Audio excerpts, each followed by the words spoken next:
Thanks for joining the course. Whether you're new to the Scrimba community or an old-timer, I'm excited to journey with you into the delightful intersection of algorithms and software design. Now, before we get too far on this journey together, I want to make sure that this course is a great fit for you. So I'll start with a question.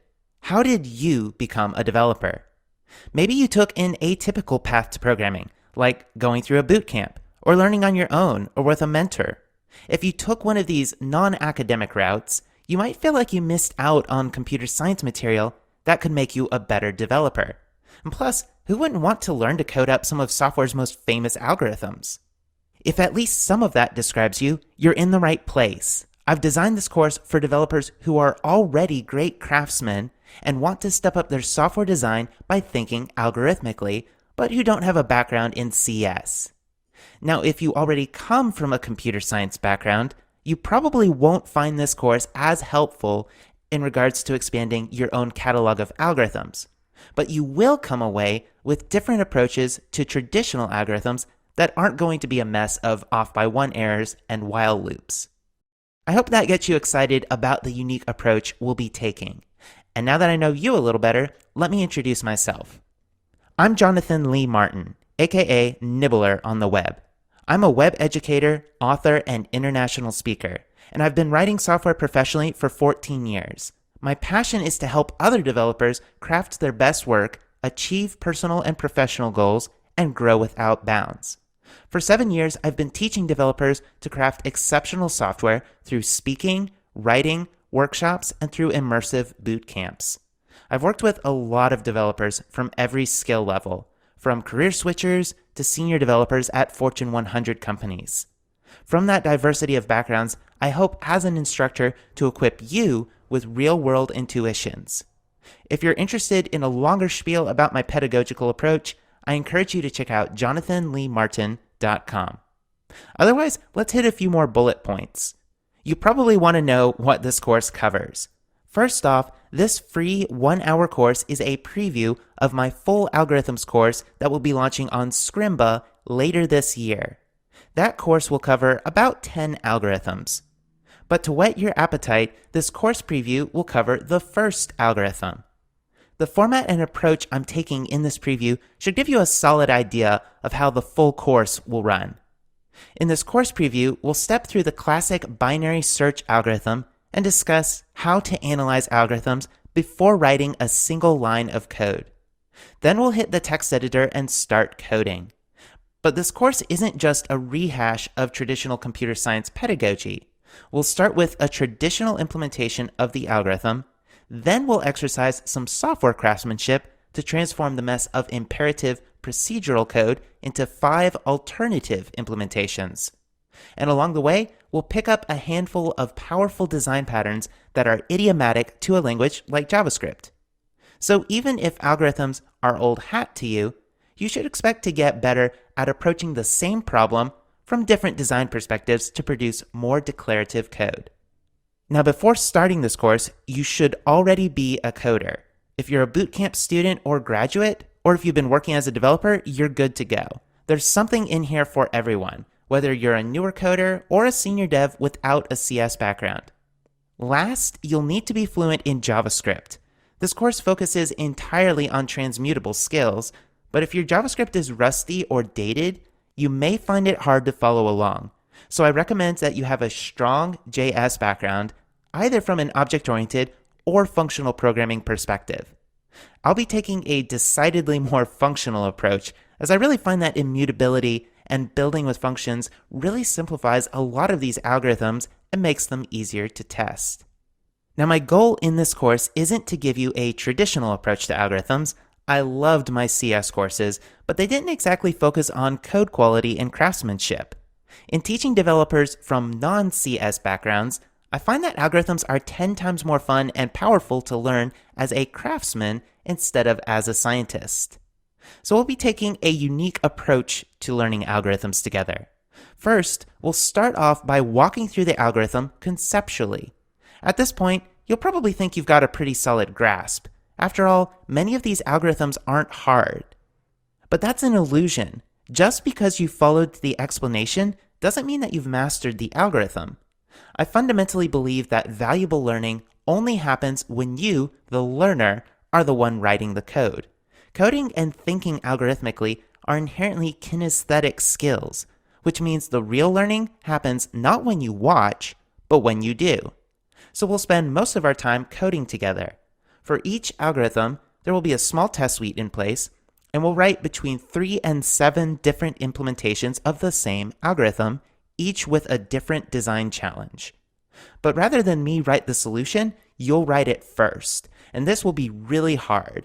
But for every minute you struggle on the problem, you're learning 10 times more than you would listening to me talk about how to solve the problem before you had even tried yourself.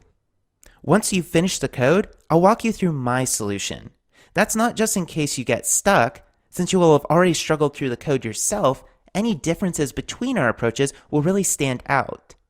By learning to think about the algorithm from several perspectives, you'll overcome the illusion of mastery and truly understand the deeper intuitions of the algorithm that will make your production code that much better. Again, this approach to learning won't be easy. But hey, you've debugged a lot of broken code in your time as a developer, so I know you can do it. So don't just skip to the solution. Otherwise, you might as well skip the course. So roll out a whiteboard, get your hands dirty, and get ready to engage your problem-solving skills and inner craftsman. And don't forget that the full course will be coming out later this year, so I'd love to hear what you think of this preview. What you love, what you don't, where you struggled, and clever ways that you solve the problems differently than me. Please help me make the full course 10 times better by dropping some thoughts in the form that I've linked to below. In return, I really hope to expedite your growth as a developer by introducing you to thinking algorithmically through some of computer science's most beloved algorithms. In this lesson, we're going to try out our first algorithm called binary search, and we'll learn some notation for talking about the characteristics of different algorithms. Before we hop into any concrete code, let's first meet the algorithm in the abstract. It can be tempting to start coding right away, but most of the clever problem solving that these algorithms will showcase comes from thinking and analyzing the problem on a whiteboard instead of a text editor. Now, binary search is one of several different strategies for answering the question, where does this element appear in a list? We might be searching a database, a text file, or simply an array. But most of the time, finding something is just one step in a bigger problem. So the faster we can find what we're looking for, whether it's a database, a text file, or array, the faster our program will be for large data sets. The question we're asking our program is, at what index does the letter E occur in this list? How could we write a program to answer that question? Well, that should be simple enough. We could just iterate through the array, sweeping from left to right, until we find the E, and then we return the index we found it at.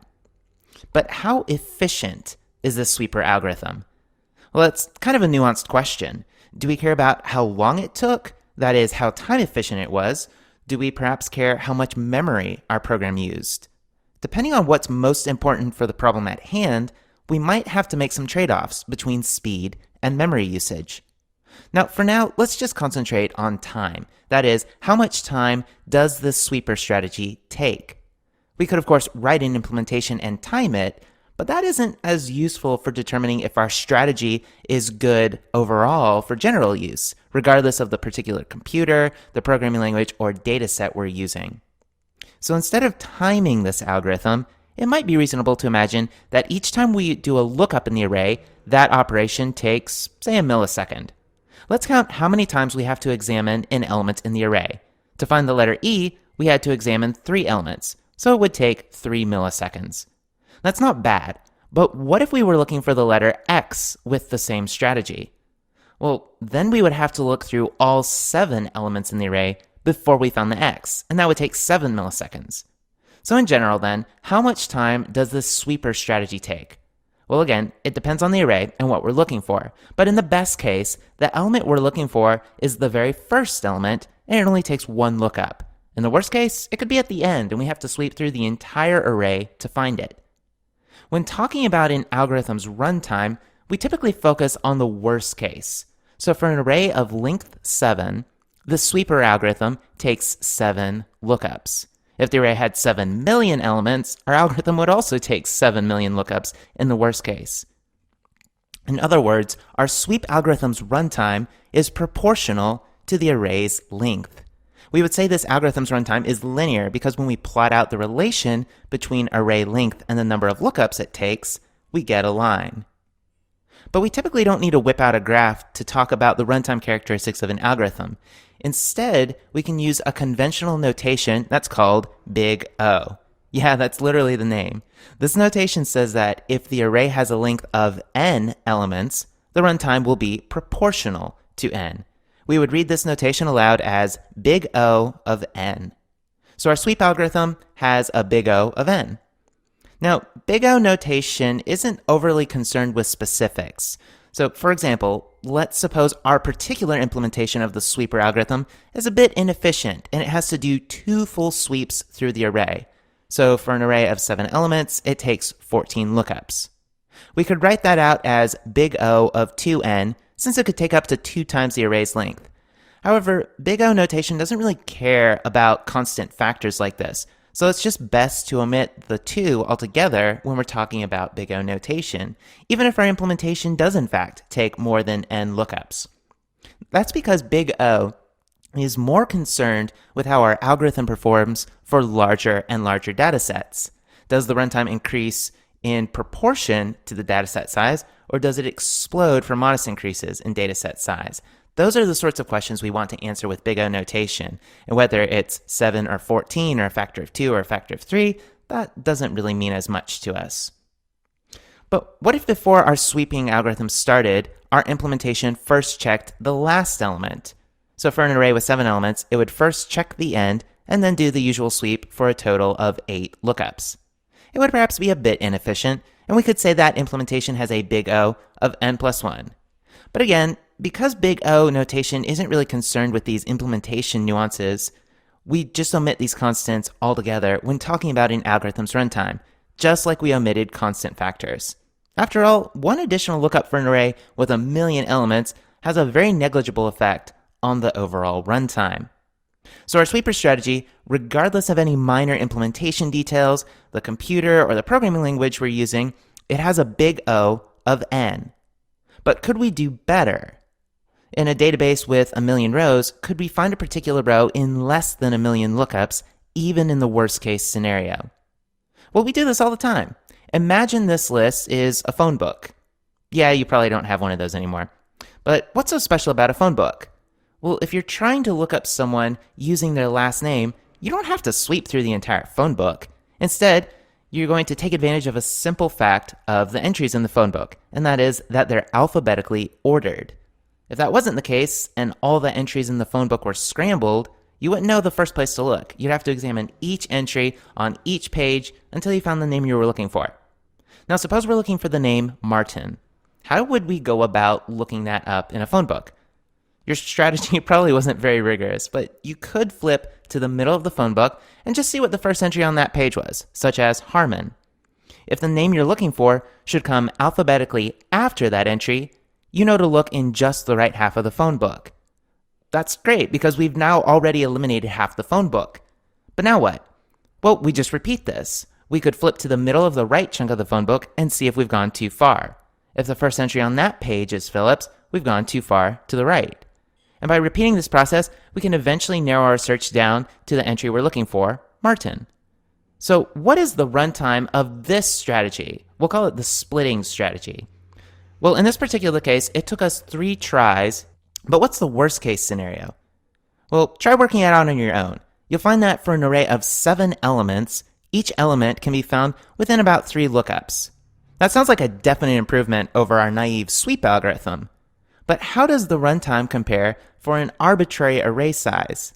Since each lookup cuts the remaining search area in half, it's definitely much better than linear. If you work out some bigger examples yourself and graph it, you'll see a pattern.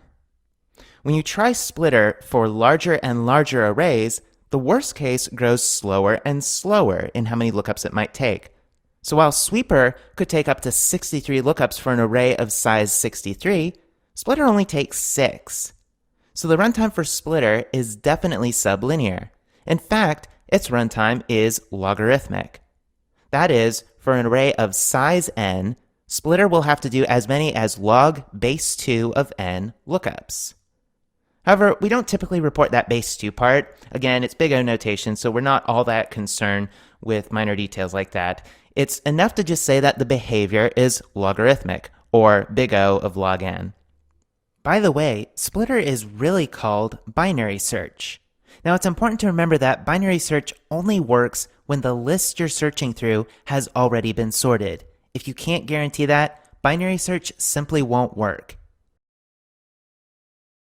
We're going to implement binary search in a few different styles. At first, this will just be to help us really understand the binary search algorithm thoroughly.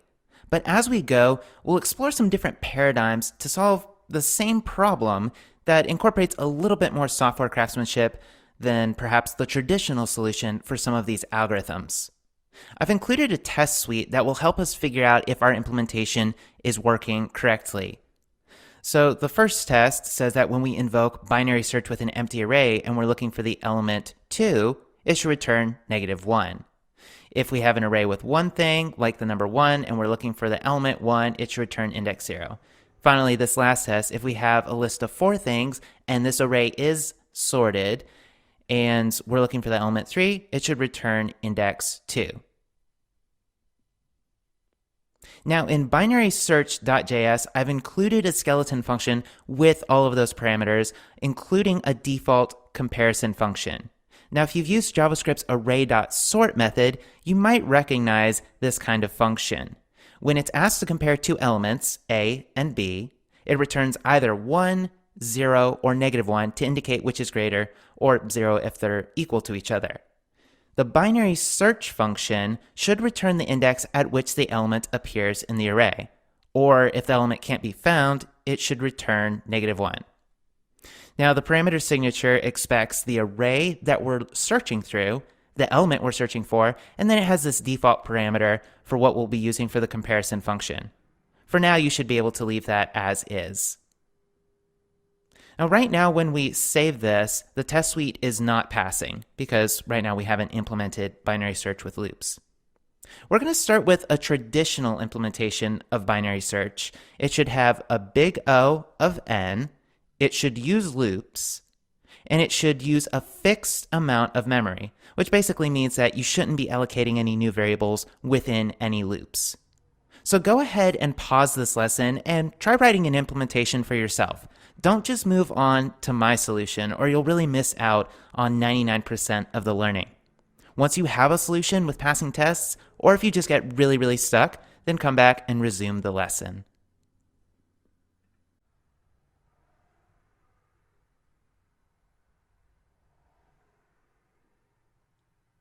All right, so hopefully you were able to build your own implementation.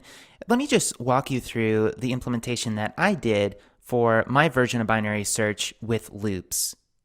Now, when I think of binary search, I like to think of it as narrowing down the window of where we're looking. So to keep track of that window, I'm going to create two variables, one called left, and we'll initialize that to 0, and one called right, which will initialize to the far right, which would be the array's length -1. So these are going to be the boundaries of where we're still searching. So we can search as far to the left as this variable left is set to, and we'll search as far right as this variable right is. And our goal with binary search is to keep narrowing down left and right until they end up equaling each other, at which point we have nothing else left to search. Now to cut down the search window, we're going to do a loop. We could do a for loop, but I'm just going to pick out a while loop. And the condition I want to iterate on is so long as the left still comes before the right. So long as our search window hasn't been reduced to 0 and hasn't gotten all funky where the left has actually exceeded the right. Until then, we want to keep comparing whatever the element in the middle of our search window is with the element we're looking for. So to do that, we want to pick out whatever the middle index is between the left part of the window and the right part of the window. To do this, I'm going to take the average of the right and left, which I can do by adding them together and dividing by 2. However, this might not always return an integer, and we definitely need an integer index, so I'm going to use the math.floor function to round it down to a whole number. Now, yes, I am allocating a variable within the loop, but in this case, that variable is going to be let go of as soon as this iteration is finished, so that's not too big of a deal.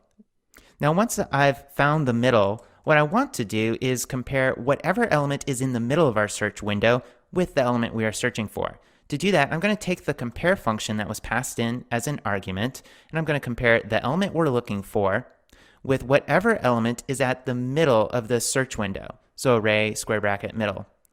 Now compare should return either -1, 0, or 1. Since there are only 3 possibilities, I'm going to use a switch statement to switch on these different scenarios. So for the first case, that is, if we get -1 back, that means that A comes before B, or in other words, the element that we are looking for comes before the element in the middle, which means we need to be looking further to the left of the array. So if we need to look further to the left of the array, that means that everything to the right of where we're looking no longer matters. So we're going to update the right boundary. So in this case, we don't need to look to the right of the middle, and actually we don't even need to look at the middle itself. So we're going to change the right boundary of our search window to the middle -1. So that way we look up to, but not including the middle. And then since it's a switch statement, we need to make sure to have the break. Now, if we get 1 back from the comparison, that means that the element we're looking for comes after the element that's in the middle. So in that case, we need to update the left boundary, and we'll set it to the middle of our search range, but we don't want to include it in the new search range, or we could get an infinite loop, so we'll do middle +1. And again, not forgetting to insert a break. And then finally, if the elements are equal to each other, it's going to return 0. So we'll just add a default case, which says that when they're equal, well, we found the element that we were looking for successfully, so we just want to return the index that we got to. Well, that index is what we're storing in the variable middle, so we'll go ahead and return that. But what if the while loop finishes and we get to the point where the left search bound is equal to or exceeds the right bound? Well, that means that we've run out of places to look, and this element is definitely not in the array. In that case, we still want to return something. We want to return the special value -1 to indicate that the element could not be found. All right, this implementation looks complete. Let's save it and make sure the tests pass. Well, nothing's printing to the console, so that's good. That means all of our assertions have passed. So we've successfully finished our first implementation of binary search, and this one was with a big O of n, it had fixed memories, and it used a loop. However, you might have noticed that it was really difficult to get this solution correct. There was probably a lot of off by 1 errors you might have encountered when you were coding this up. In fact, as I was putting this example together, it took me about 5 tries to get these conditions right for the while loop. For example, did the left need to be less than or equal to the right? Did it need to be less than or just equal? Do we round up or do we round down? Does the right boundary begin at the array.length or does it begin at array length -1? There are so many possible ways you can get off by 1 errors, and there's lots of room for mutation bugs as well. So while this implementation is very short and close to the original formulation of binary search, it's not perhaps the best solution from a software craftsmanship perspective. So if this is the de facto way to think of binary search, are there some ways that we as software developers and craftsmen could level up the solution and think about the problem from a different perspective? In the last lesson, we wrote a perfectly usable implementation of binary search. But as is always the case in software, there are many other ways that we could approach the same problem. We're going to implement a new version of binary search with a few constraints. It should still have a big O of n, but we can't use loops, and instead we must use recursion. Also, all your variables should be initialized with the const operator so they can't be mutated. Let's go ahead and write out a skeleton version of this. We'll start with the same signature we used for the binary search with loops. We'll rename this to binary search with recursion. And as before, we'll just start off by returning -1, and then we'll make sure to export this new version of binary search so that way our test suite will test it. And again, if we save changes, right now our test suite is not passing. As before, pause this lesson and finish implementing a recursive version of binary search on your own. And when the tests pass, come back and resume the lesson. So our recursive version of binary search is going to look pretty similar to the looping version. We'll need to figure out what the middle of the current search range is. So we're going to have our math.floor of the average of the right and left. However, now we kind of have a question. We don't actually know what right and left are set to. If we've just started binary search, right is going to be the far right of the array and left is going to be 0. So how could we initialize these two variables to start with? Well, there's a few different strategies that you might have taken to do this. What I want to do is just add a couple more default parameters here at the end. So I'm going to add a default parameter left, and if it is not specified as an argument, we'll just default it to 0. For right, if it's not specified, we will default it to the array's length -1. This is a pretty cool part of default parameters, is that later parameters in initializing their defaults can actually reference earlier parameters. So now that we're calculating the middle of this search range, we can go ahead and make our comparison. And I'm going to store the result of comparing the middle element in the array with the element we're looking for. I'm going to store that in a variable called comparison. We'll invoke compare, hand it the element we're looking for, and the element at the middle of the array. Notice that we've initialized both these variables with const just to prove that we're not going to do any variable mutation like our previous implementation did. Now, as before, comparison could either be -1, 0, or 1. So we could use the switch statement as we did in our previous implementation. But I want to take this as an opportunity to show you a different way that we can deal with cases. So you're probably familiar with the ternary operator in JavaScript, which lets you state a condition followed by a question mark and then followed by the true and false cases that this ternary should evaluate to. The cool thing about a ternary is that it is an expression. What you might not know is that ternaries can actually be nested in the same way that if-else statements can cascade, and you can have an if and an else if. Now, this syntax isn't quite as common in the production community, so it might look a little foreign at first, and it's totally fine if you prefer to use a switch syntax. But I want to go ahead and show you this ternary syntax because it allows us to get away from flow control constructs, which introduce more potential bugs and more syntactic noise. This is also quite reminiscent of Haskell's if-else statements, which are in fact a ternary operator. So our first case is if the comparison comes back as -1, then we need to handle that case. That means that we need to look further to the left. So we want to use recursion, so what we'll do is we'll re-invoke binary search with recursion. We'll pass it the array we're searching and the element that we're searching through. We'll also pass along the same comparison function we've been using, but for the left and right, we need to pass in something different. Now, because the element we're looking for should come earlier in the array when we do this recursion, we're going to leave the left boundary untouched. But for the right, we're going to only search up to the middle element -1. Now, what if the comparison comes back as 1, meaning that we need to search further in the right? Well, with the nested ternary syntax, what we can do is add yet another ternary expression and tack it to the very end. So we'll say if the comparison is 1, we'll do almost exactly the same thing as the previous ternary case, only instead of searching only up to the middle, we're going to search all the way to the right as before, but we'll start our search at middle +1. So in the final case, that means the comparison came back as 0. In other words, we found the element. Well, then we just need to return the index we found it at, which would be middle. Now finally, this whole chunk of code is actually a single expression that will evaluate to a number. So this is exactly what we want to return. So I'm going to surround this in a return statement, and I'll use parentheses here just to make sure that the syntax works out correctly. Again, this syntax might look quite foreign to you, and it takes a little practice to read. But it's pretty nice because it allows us to think in terms of expressions instead of flow control. We'll save our changes. Oh, wait a minute. So instead of the test suite passing, it looks like we're getting infinite recursion. So what's going on here? Why aren't we arriving at a solution?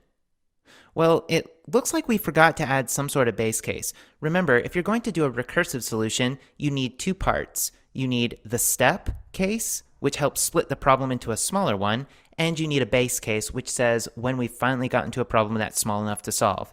In this case, that small enough problem is whenever the left happens to take over the right. Or in other words, in doing this search, we finally get to the point where our left part of the search window surpasses the right part of the search window, and so we've run out of things to search for. So we'll just add a guard at the very beginning of our function that checks if the left is greater than the right, and if so, we'll return -1. Let's try saving our changes. And it looks like nothing's printing, so this solution is working. I personally love the recursive solution. There are fewer off by 1 errors just due to looping. However, it is pretty easy to get into some sort of infinite recursion, and it can be difficult to prove to yourself that this particular recursive step will always terminate. That said, I still find it a lot easier to read through without the off by 1 errors, but you might also notice that it's a little bit verbose here. Since we had 2 different ways that we could recurse, even though we're only recursing once, we had to have 2 separate invocations of binary search with recursion, even though one of them will be invoked at the end, not both of them. So while this solution is nice, are there ways that we could perhaps dry up some of the duplication here while keeping some of the elegance of the recursive solution? In the last lesson, we wrote a recursive version of binary search. It still had a big O of n, but it seemed a little bit more elegant, and there were fewer opportunities for off by 1 errors. However, one of the trade-offs we had is some of the verbosity. Depending on the result of the comparison, we had to invoke binary search with 2 different sets of arguments just to change the left or the right part of the search window. But could we get away from some of that verbosity and dry up some of this duplication? So that's the challenge in this lesson, to eliminate the duplicated calls to binary search with recursion and to only have it written out once. Now I'll go ahead and warn you that the solution that allows us to only call binary search with recursion once in here is probably going to look a little bit worse than the previous 2 solutions. But I want you to push through it because it will set us up for some nice new optimizations down the line. So go ahead and pause the lesson, and once you have the test suite passing, come back and resume the lesson.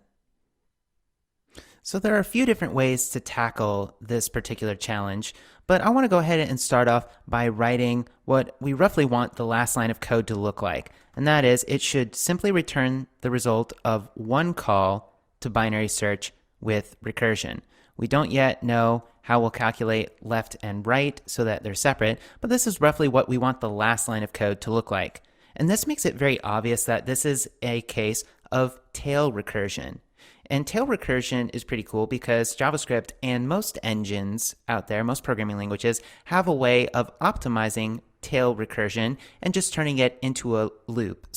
But how are we going to calculate the left and right variables? Well, we're going to need our ternary friends again. So why don't we do this? Why don't we calculate the new boundaries for the left and right, and we'll put that in a variable. Again, I'm going to use const here, just so we can make sure that we aren't mutating and reusing variables. And we'll do a quick check. We'll check if the comparison happens to be -1.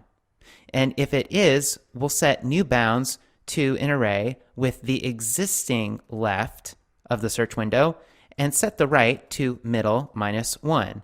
This should look pretty familiar. And if that's not the case, if the comparison is 1, then we'll set new bounds to the middle +1 for the left coordinate, and we'll use the existing right. So new bounds is going to be an array with 2 things in it, and that is the new left and new right parts of the search window. Now down here, for left and right, we can use the spread operator to expand the new bounds array, which will only have 2 items in it, and we'll expand that out. So this might seem a little bit wasteful since we're creating lots of new arrays and that sort of thing, but JavaScript is quite good at optimizing these sorts of shorthands, and this saves us a little bit of extra work, so we only have to write out the ternary once.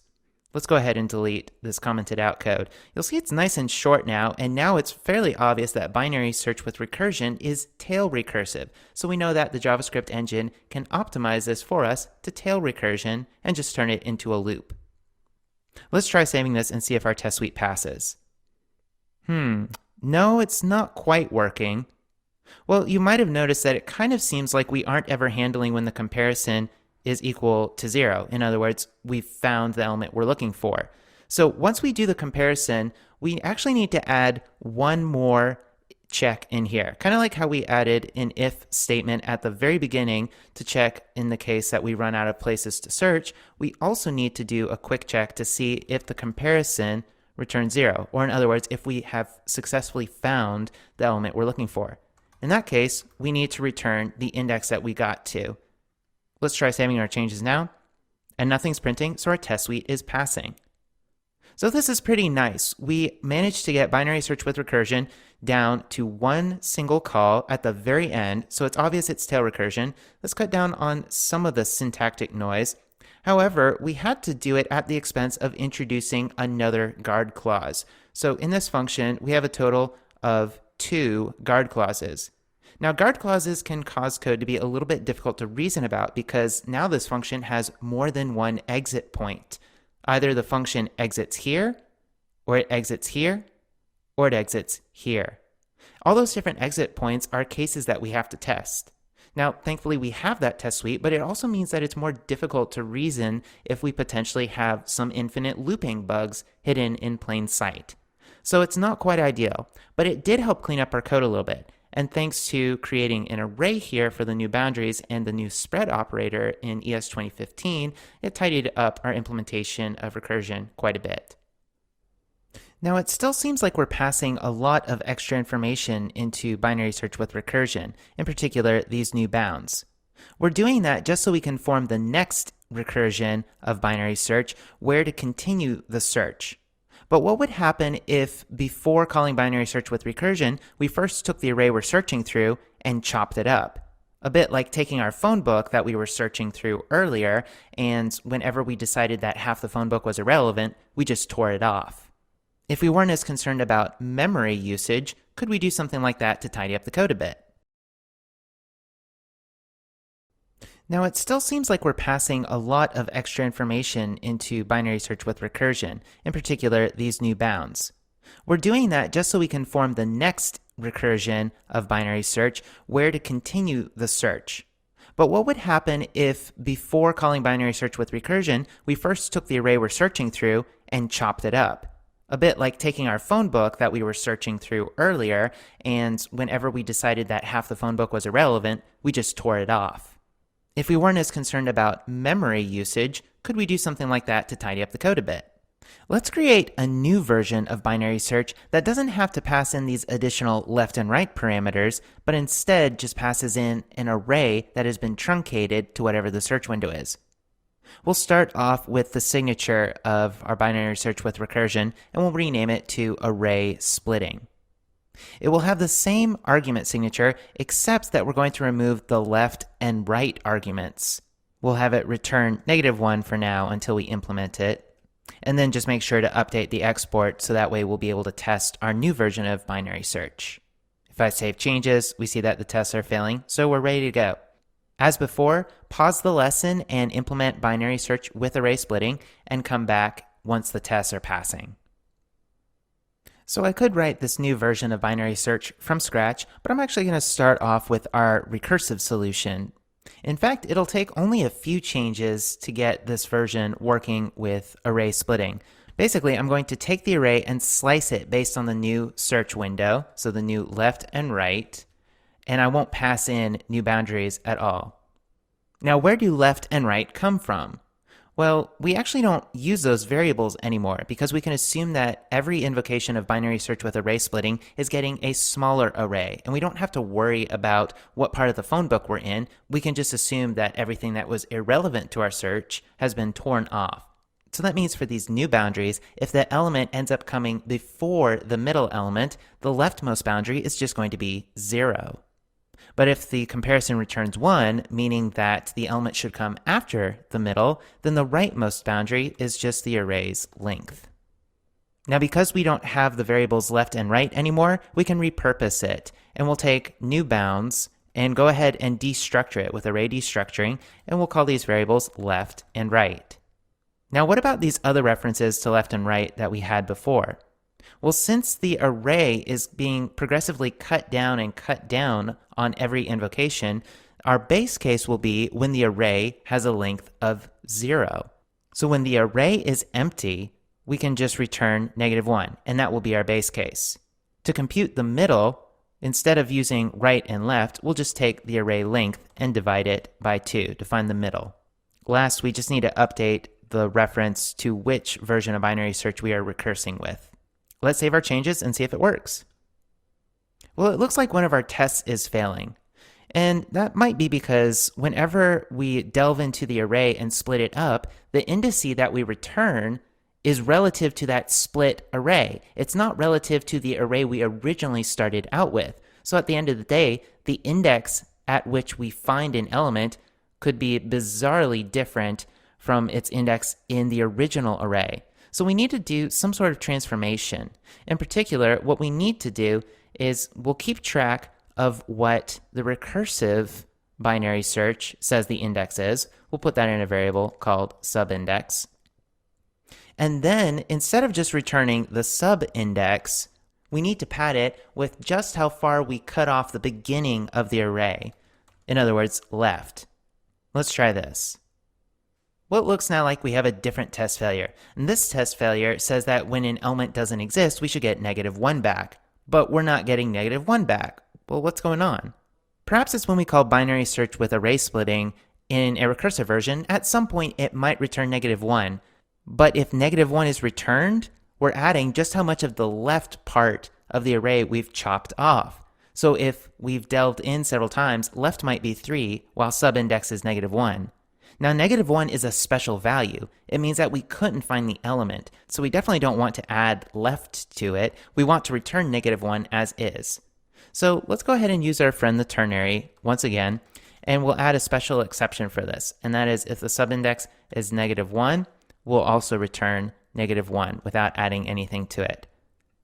Otherwise, we'll return left plus subindex. Let's save our changes. And nothing's printing in the console, so all of our tests are passing. So this version is both simpler and yet a little bit more verbose than some of our other solutions. This version is both simpler and a little bit more complex from our previous versions. It's simpler because every time we recurse into binary search, we don't have to pass along all this extra information because the new array has already been chopped down. We don't even have to keep track of just how much of the array we're ignoring because the only part of the array we're being asked to search is a small subset of it. However, it got a little bit more complex as we realized we needed to have a special handling for when an element is not found, and we didn't want to accidentally add the left padding to -1, which wouldn't make any sense. But overall, it simplified a lot of the code. A lot of our boundary logic got reduced. Even determining the middle of the array got a lot easier. The biggest drawback of this version is memory usage and our big O.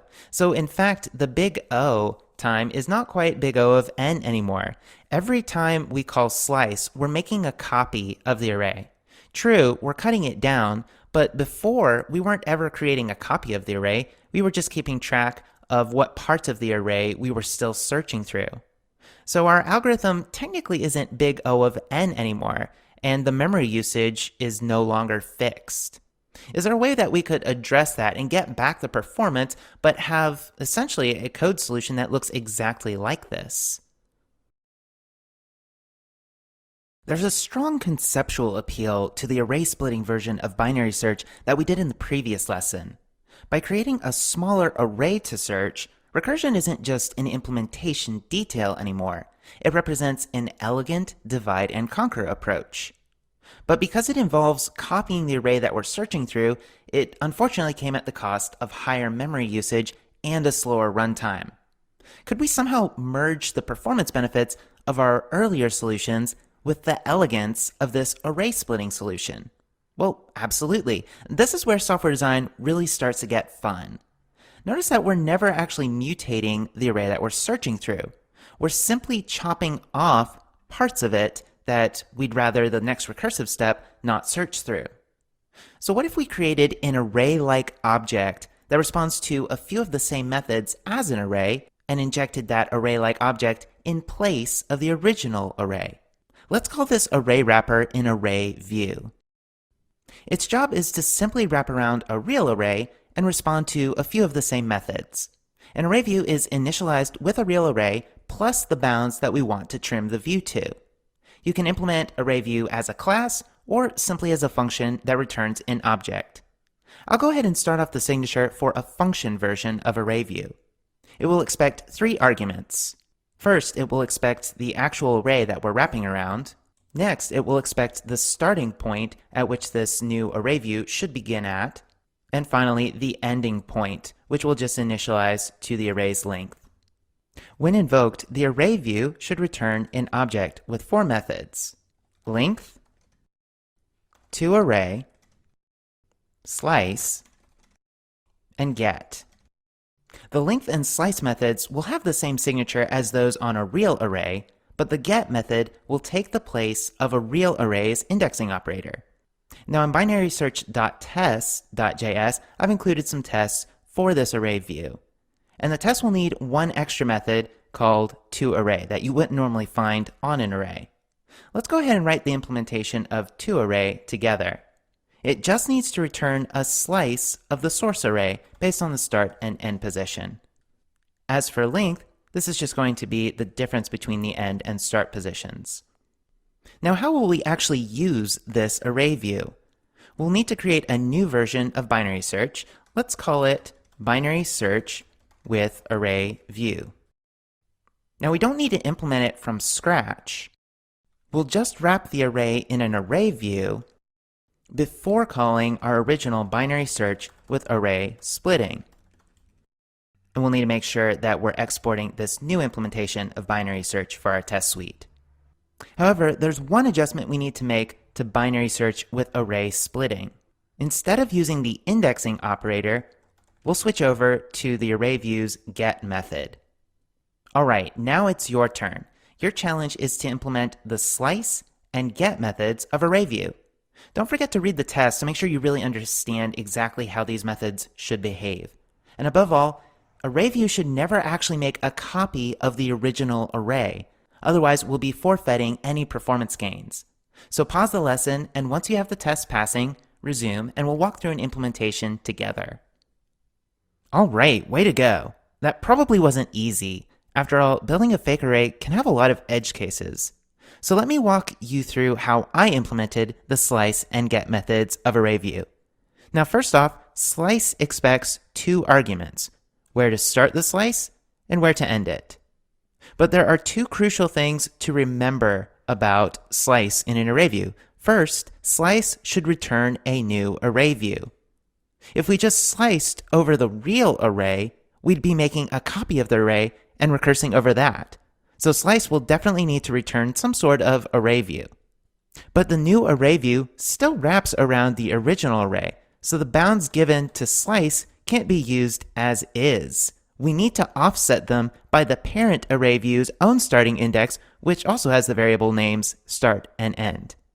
So to disambiguate variable names, let's prefix the parameters to slice with D for delta. So we'll change start to delta start and end to delta end.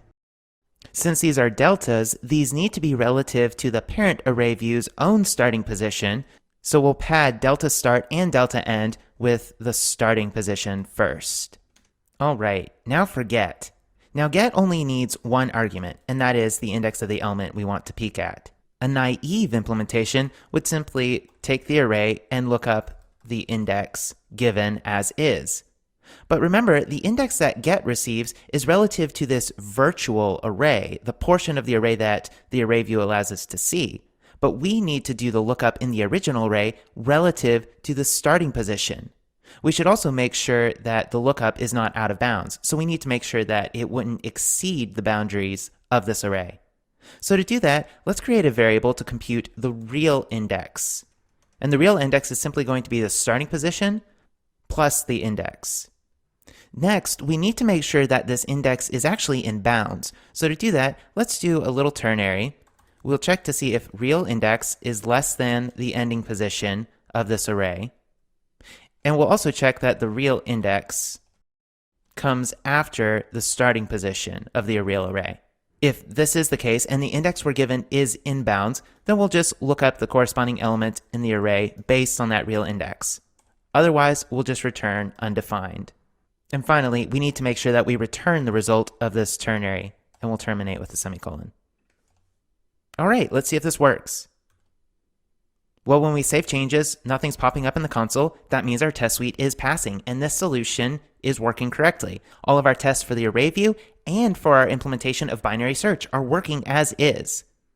So this might have seemed like a very roundabout way at the end of the day for getting some of these performance benefits, but it's pretty amazing that we were able to implement a version of binary search that seemed to naively use too much memory and not have great runtime, and we were able to transparently inject a different kind of data structure that gave us better performance guarantees. This is a recurring theme in software design. Often, if we go for the naive solution first, we can find ways after the fact to get back those performance benefits while keeping the better, more readable code that's also going to be a little bit more resilient to changes over time in the code base. Now that said, it hasn't produced less code than some of our other solutions. If we look at the code for binary search with array splitting plus the code for array view, it's certainly on par, if not longer, than many of our other solutions. But there's a certain conceptual elegance to the solution that could make it resilient in much larger code bases where the design of software and the readability is going to be more important than creating a performance solution right out of the gate. The array view helped us successfully lift a lot of this off by one logic outside of our binary search code and into a data structure. Now, are there ways that we could continue lifting some of this logic out? For example, could we lift out this logic that helps us split the array or partition it into a left, a right, and middle portion, so that way a lot of this bounds logic would be lifted outside of binary search? We've covered several approaches to implementing binary search, each with their own appeals and trade-offs. In the last lesson, we completed a recursive version of binary search based on array splitting that has the same runtime as our earlier solutions. But the binary search with array view implementation still has a fair amount of code. Could we somehow extract some of this cryptic bounds logic that we have here into a tiny data structure instead, kind of like what we did with the array view? Well, let's revisit our phone book analogy. In that case, describing binary search was pretty simple. You flip to the middle of the book and compare the middle entry with what you're searching for. If it's equal, we return the page number. But if it comes before this entry, we take the left half of the phone book and start over. And if it comes after this entry, we start over with the right half. Now in that description, there's not really any reference to indexing math at all. We just say middle, left, and right. So what if we made a simple data structure that can return the middle, left, or right portion of an array? Let's call it array partition. Array partition is a function that takes two arguments: the array we want to partition and the index that acts as the middle. It should return an object with three methods: left, which returns a slice of everything to the left of the pivot; middle, which returns the element at the pivot index; and right, which returns a slice of everything to the right of the pivot. In binarysearch.test.js, I've included some tests to describe exactly how an array partition should behave. But let's go ahead and implement these methods, left, middle, and right, together. The left method will just return a slice of everything from the beginning up to, but not including, the pivot point. So it will return a subarray of everything just to the left of pivot. Middle just returns the element at the pivot point. Let's assume that the array is really an array view, so we'll make sure to use the get method. Finally, the right method returns a slice that starts right after the pivot, so pivot plus 1, and up to the end of the array. Let's save changes and run the test suite. Well, nothing is printing in the console, so that means that our array partition structure works correctly. But how do we use it? Let's write a new version of binary search called binary search with partition. It will have exactly the same signature as binary search with array splitting, so let's use that as the starting point. And last, because binary search with partition expects an array view for the first argument, but it will actually get a regular array from the test suite, let's write a simple wrapper function called binary search with partition and view. And like our implementation of binary search with array view, it will just convert the array given to an array view before passing it on. So we'll start with that code and then just rename this function call to binary search with partition. Then we'll change the export so that way our test suite will now exercise binary search with partition and view. Now your challenge is to rewrite the binary search with partition function so that it doesn't have any of this bounds logic here, but instead it should create an array partition and make calls to its left, middle, and right methods. Now as a hint, you may find it helpful to expose the array view's start property so that once you find a match in binary search with partition, you can immediately figure out what the true index in the real array is. Now you may find this challenge difficult, and that's totally fine. If you get stuck for too long, it's okay to move on. But struggle with it for a while first. So pause the lesson, re-implement binary search with partition, and resume once the tests are passing. Nice work. Even if you didn't get things working, I hope you appreciated the challenge of what we want to accomplish.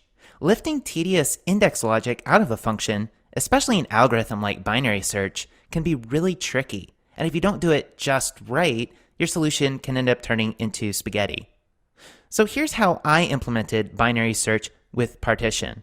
I actually found it easier to nuke everything but the first few lines of code. After computing the middle of the array, I created a partition and stored it in a variable called part. I then replaced the call to array.getMiddle with part.middle. At this point, there are two cases I want to consider, so I went with a ternary. If the comparison is 0, meaning the element we're looking for happens to equal whatever the element is at the middle of this partition, I return middle as the index. However, this index is not relative to the actual array, it's relative to the array view. To convert this to the actual index, I took advantage of the array view's start property that we added just before starting the challenge. This wasn't the only way to keep track of the actual index, as you saw with some earlier recursive solutions, but I found that it eliminated a lot of extra logic. If the elements are not equal, that means it has to come before or after, and we're definitely going to have to recurse. So I called binary search with partition, and if the comparison says that the element we're searching for should come before the element that was at the middle, then I want to return the left part of the partition. Otherwise, the element has to come after the middle, so I would return the right part of the partition. So now when we recurse, we'll either recurse over the left portion or the right portion of this array. And then we just need to pass along the element we're searching for and the comparison function to keep the recursion going. Let's double check and see if this solution works. When I save changes, nothing's popping up in the console, so our test suite is passing. This wasn't by any means the only way to use array partition, but I like how moving the index math into a tiny data structure allowed us to eliminate an extra guard clause and just use a ternary. The only part that doesn't quite feel right is asking the array view for the starting position so we can compute the actual index when we find the element we're looking for. So binary search with partition feels a bit tainted. But overall, we were able to extract a lot of tedious logic into small, tested functions and just focus on what really makes binary search what it is. Way to go! Thanks for pushing through. That was a lot of time to spend on binary search. It's a pretty straightforward algorithm, and in fact, When we first started, it might have seemed too small of a problem to spend redesigning. But the point of deriving all these solutions isn't to say that the last one is the best. In fact, with a little tidying, I'm a big fan of our first solution too. But as we explored different solutions, we found new ways to think about the problem that allowed us to split a seemingly irreducible problem into smaller, reusable subproblems. And the smaller those subproblems are, the more surface area we provide for test coverage, reuse, and documentation. Now that you've written binary search 6 times, you'll probably start to see it pop up all over the place in programming, which is exactly how algorithms make us better developers. They help us recognize patterns in problems. So what's next? Well, first, the full course will be coming out later this year. Now, whether or not you're interested in the full course, I would love to know how this course preview worked for you, what you loved, what you didn't, where you struggled, and clever ways that you may have solved the problems differently than me. So please, while everything is still fresh, help me make the full course 10 times better by dropping some thoughts in the forum I've linked to below. And if you're interested in hearing when that full algorithms course goes live, make sure to drop an email address in the forum or subscribe to the newsletter. Also, I have a ton of educational content, videos, blogs, even a book on my homepage, jonathanleemartin.com. If you enjoyed the emphasis on design patterns, you can check out my YouTube channel called TLDR for free codecasts.